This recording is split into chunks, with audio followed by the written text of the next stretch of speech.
13 Oklahomans now cleared for their roles in the January 6th insurrection. News 4's Adria Goins has been following this story today. And Adria, a local attorney worries about the precedent that's being set here. Yeah, he thinks this move could have a lasting effect on future cases. Now, we've been following those 13 Oklahomans and their cases over the past 4 years, all out of jail tonight after President Donald Trump's latest decision.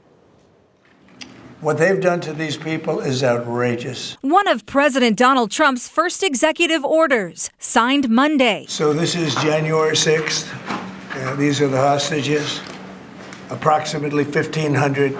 Full pardon. The president pardoning nearly all January 6 defendants, including many convicted of violent crimes, and commuting the sentences of several others. When somebody has their sentence commuted, that means he or she is either let out of prison or has their sentence shortened. Those individuals are still convicted felons. They still have a criminal record. If you receive a full pardon, your conviction's gone. 13 Oklahomans were a part of the sweeping pardons. Before Mr. Trump's order, 9 had pled guilty, 3 not guilty, and 1 case was still ongoing. Attorney General Gentner Drummond posting on X Tuesday, "I am pleased to report that all J6 prisoners who were in custody here in Oklahoma have been released." According to the Department of Justice, around 140 law enforcement officers were hurt during the incident at the Capitol.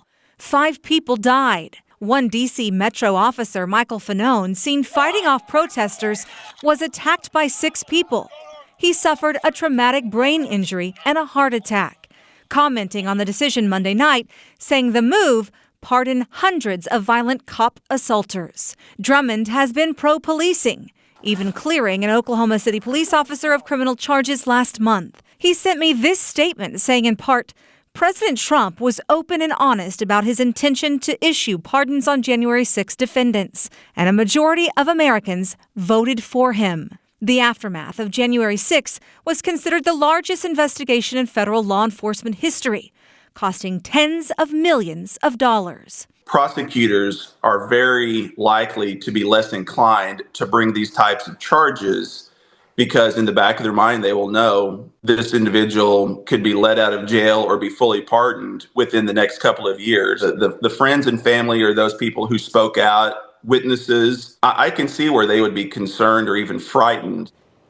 And former President Joe Biden also issuing pardons during his final moments in office, those causing some pushback.